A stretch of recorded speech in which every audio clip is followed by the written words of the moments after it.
Rykar, from the very beginning, I will tell you, he was different. And I wish I would have shared that more when he was younger. But the young years, I felt like I had to teach him to survive in the world.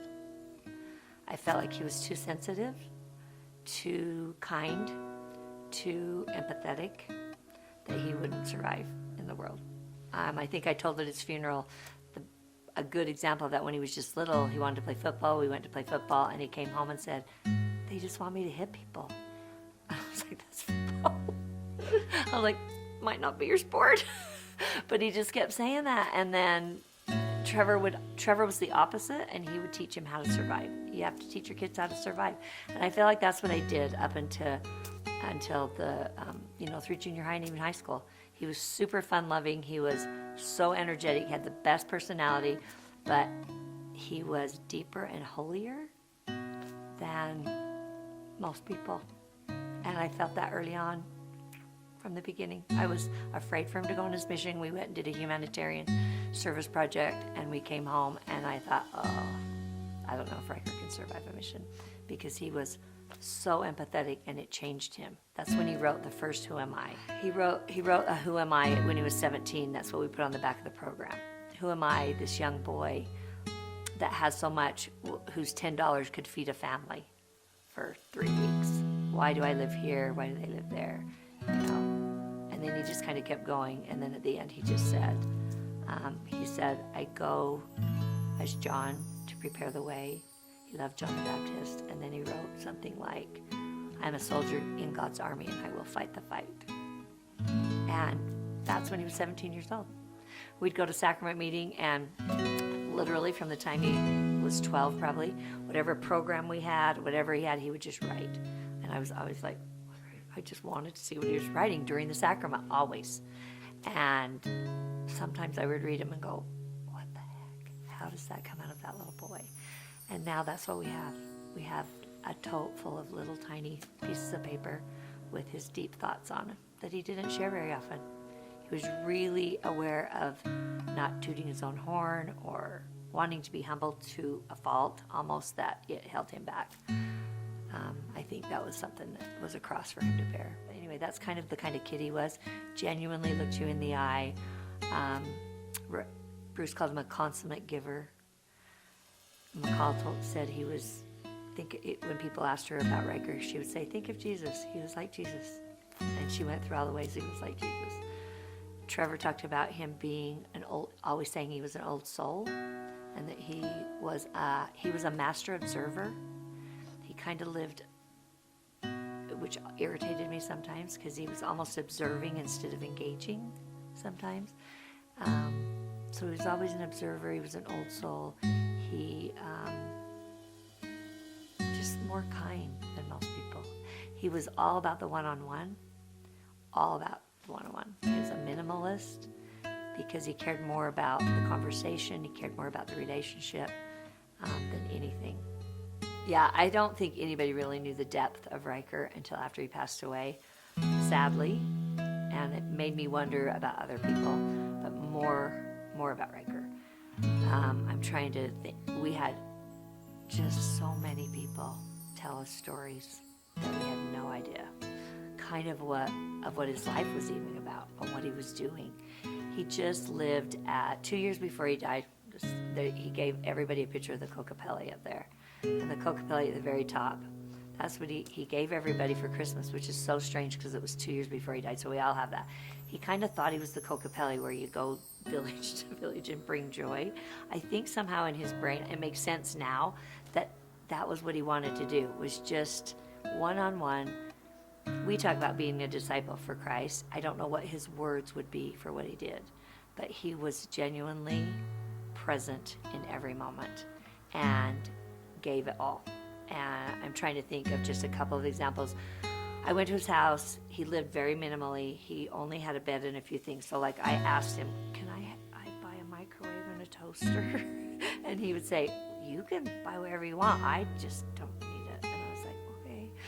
But I want to eat toast and things when I'm at your house. Like, it was just this funny thing because he just lived so minimally. So one time I went, and he didn't have a bed. Like, he was down to no bed. okay, he had a chair and something else. And I'm going, and I was mad. Rykar, you have to have a bed. Okay, you have to have a bed. I kind of kept doing that. Well, after he died, this cute guy came up to me, and he said, oh, my memory of Rykar was we lived in the same apartment complex. And this lady was moving in, and he said, let's go help her. And so they went and helped her, and they were moving her stuff in. And he said, well, gosh, do you need anything? And she's like, I think we're good. She's like, I just have to buy a bed for my twins. And he said, oh my gosh, really? I'm selling my bed. He said, I was going to take my bed to the DI or sell it for, $5 or something. He said, let me bring it down to you. He was selling the bed. And so anyway, the guy came and helped him and he just told me, and then he never had a bed. He said he just never got a bed. And I think I made him get a bed. I honestly do. But we had so many stories like that. I had a lady come to the viewing. Here's a story. We used to have a fight, because he would say things like, his mission changed him, but this is a good story. He just would say, I think that the cleaning ladies in the surgical room, the people that clean the surgery room, should make as much money as the surgeons. We would fight about that all the time. I'm like, they're not going to make as much money as the surgeons. And he would say, I'll bet you anything, if those cleaning ladies had the same opportunities that the surgeon had in their life, they would have maybe been a surgeon. And the surgeon can't do the surgery without the cleaning ladies. We just always had this funny little thing going on, always. So I'm at the viewing, and this lady comes up, and she has a blue apron. And I thought she was from the Dominican Republic. And I said, oh my gosh. I said, are you from the Dominican Republic? And she said, no. She said, I came last night to the viewing, but there was too long of a line and I couldn't wait. And she said, I was just cleaning this house in Layton. I cleaned somebody's house. And she said, I was talking to the lady and I was crying. And she said, what's the matter? And she said, oh, my son died. A boy that was just like my son passed away. His funeral's right now. Anyway, she said, go to the funeral. So she came straight to the viewing.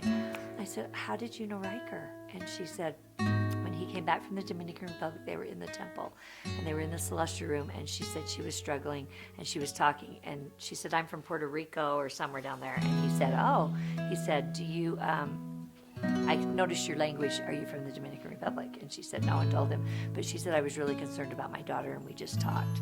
And I told him I lived in Kaysville. And anyway, from that moment on, he found out where I lived. And he would bring me things and drop them off on my doorstep all the time. And she said he would just come and visit me. And I said, but he's been in Phoenix like for 10 years. And she said, oh, I know. And every time he came, he would drop me off a box at my house. And I just looked at her and I was like, you're the cleaning lady? He loved cleaning ladies. He loved the cleaning lady on his mission. That was who we went and saw, and we found out that her son had named their child after him. That's a whole other story. But he loved cleaning ladies. But it was just ironic that she came, and we had, after he's died, we've had stories about him. That's just kind of who he was. So many stories about the homeless, and people think it's the homeless that he cared about, but he really cared about people without a home. And that doesn't mean you're homeless, but people that didn't feel at home, didn't have a home. That was who came and talked to us a lot. A lot of people in his apartment complex came and told us that, McCall at the funeral said, this lady that came to my door when we got there, we just bawled. And she said, in the funeral talk, she said, I think that lady cried harder over Rykar than my grandma would when I died. And she'd only known him for like 6 months because he just took the time to go. He also, one neighbor told me that so another guy came and told me that he was in his young adult ward and he knew how to play the didgeridoo when he was like 18 or 20 after his mission. And he said, will you teach me how to play the didgeridoo? This kid knew how to play it. He was like 20 years old. Rykar was like 23. So he said, I taught him how to play the didgeridoo. That was like 10 years before. Well, when we got to the apartment, so this guy told me that, and I was like, I didn't even know he played the didgeridoo. Like, that was just a new thing for me. So then we went to the apartment complex, and the lady, one of the couples said, our favorite thing about Rykar is we'd come home from work, and he'd be sitting on the top of the roof without a shirt, and his shirt's in Phoenix, and his legs hanging over where his apartment was, and he'd be playing the didgeridoo. And they all talked about that. So I think he thought he was a polka belly. Spring and joy. Oh, I guess that's a good representation.